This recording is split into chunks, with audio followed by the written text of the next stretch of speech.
So fast forward to the second retreat I did. It was literally 1 year before COVID, and I noticed that my coins wasn't coining. I like to price the retreats to be affordable. I didn't really calculate and get my numbers right where I could make a decent profit, because I just really wanted it to be accessible to the average person who maybe not be able to afford some luxury retreat, but still deserved to have an experience where self-care was centered around them. Do a one take, Charlie. What up, folks? Welcome to my channel. If you are new here, my name is Jerrell. I am a yogi turned insurance broker, also a wife, also a mom of 3, and I am just a mompreneur out here maintaining her wellness while she is productive and creative.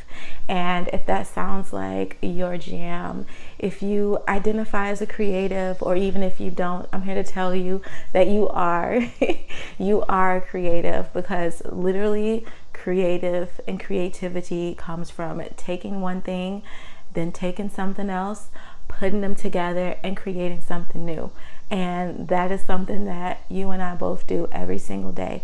So this channel is all about the tools that I use, the things that I've been through, the lessons that I've learned in my wellness journey, and how I used my own intuition and my own self-awareness to keep me productive, to keep me creative, to keep me focused. And I hope that you will join me on this journey. So in this video, I wanted to talk about the reasons why I had quit doing yoga to pursue my insurance license.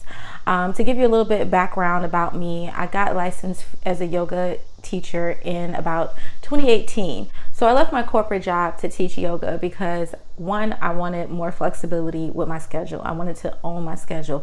I wanted to start an entrepreneur journey, and I wanted to do something that would help people, that would help them get in tune with their own self-awareness, would help people relax, would help people at ease, especially Black women that needed different holistic outlets to be more accessible to them in the community. As soon as I got my yoga instructor license, I hit the ground running. I went straight to the community doing workshops with self-care and yoga. I taught kids yoga. I also was able to host 2 consecutive yoga and hiking self-care retreats. Those were annual, and those were like so much fun. Like I took I think it was like 10 to 12 women on each trip. We did a road trip, and we drove to Madison, Indiana. And I know it sounds like it's in the middle of nowhere, and that's exactly what it is. I'm from Chicago, and I wanted to take women out of the city into the middle of nowhere, into the woods. And we were on this beautiful farm that had a beautiful Airbnb in the middle of nowhere, forest, trees, nature. And we went hiking and had yoga every morning and communal breakfast, lunch, and dinner. It was just an amazing experience. So fast forward to the second retreat I did. It was literally 1 year before COVID, and I noticed that my coins wasn't coining. I like to price the retreats to be affordable. I didn't really calculate and get my numbers right where I could make a decent profit, because I just really wanted it to be accessible to the average person who maybe not be able to afford some luxury retreat, but still deserved to have an experience where self-care was centered around them. So because the pricing was low, I really didn't make any money, and it took so much effort. I marketed by myself. I did a lot of the legwork. Me and my sister-in-law were the ones cooking, driving, setting up everything, and it was a lot. And I definitely had burnout, and there was no payoff for the burnout.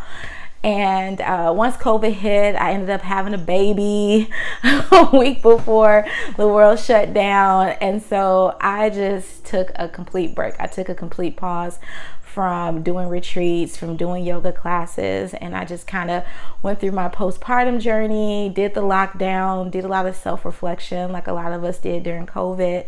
And me and my husband actually bought our first home together. We moved out of the city to the suburbs. And when we moved out to the suburbs and had our home, bills started piling up and you become a homeowner, and things that you didn't expect is now your financial responsibility. And so it was a big adjustment for our family.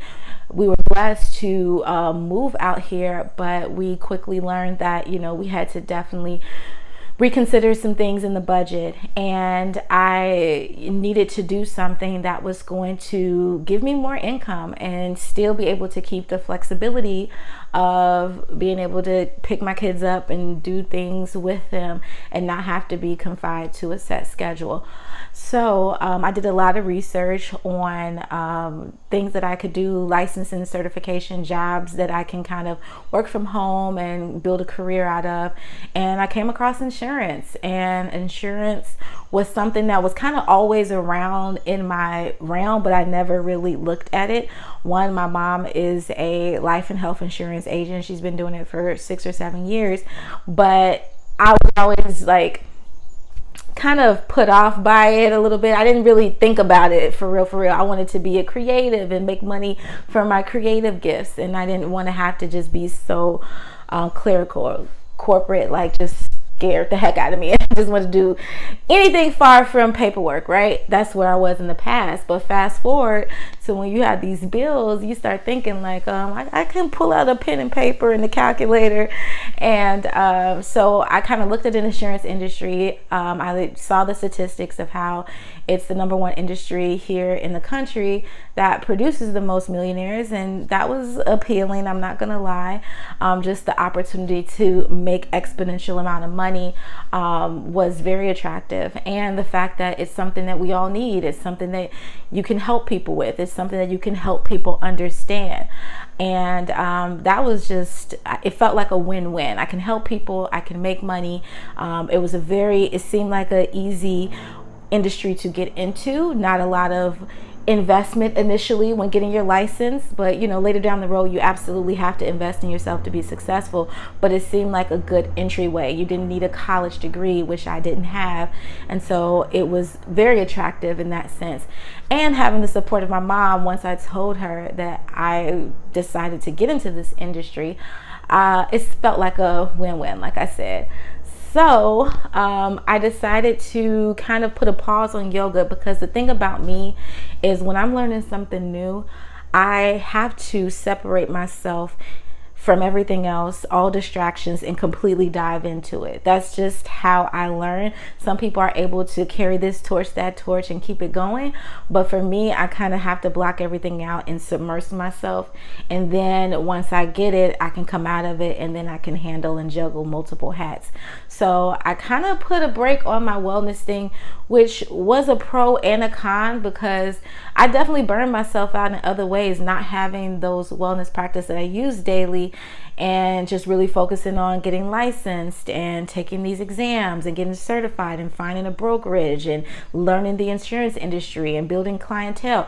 Those are things that, can definitely take a lot of energy out of you. And because I had dove so deep into it, I was burnt out because I had abandoned my self-care toolkit. So it took me a while to find out that balance, but I am excited, and that's why I'm here on this channel, to come out on the other end with my license, with my business, and also incorporate my wellness into the business and create this new thing of people who are balancing motherhood, creativity, all this social media stuff, their business, and etc. I was looking on TikTok, and there was this lady talking about how your mainstream of income doesn't have to be your passion. And that kind of gave me relief of feeling like I wasn't as successful as I wanted to be as a yoga instructor, because I didn't make amount of money. I didn't make a whole lot of money. I wasn't on all these yoga channel networks with this platform. My pages didn't blow up. My yoga pages weren't blowing up really, and I felt like, okay, maybe there isn't any success there.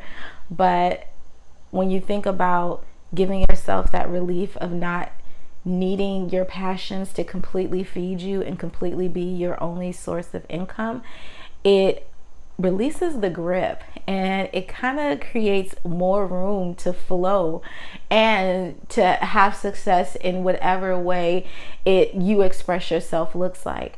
And that's why I love the duality of being able to create an insurance business. Use that as a way to bring income into our home, to create generational wealth for my kids, create this book of business that I can pass on down to them, and that hopefully one day they take over and continue.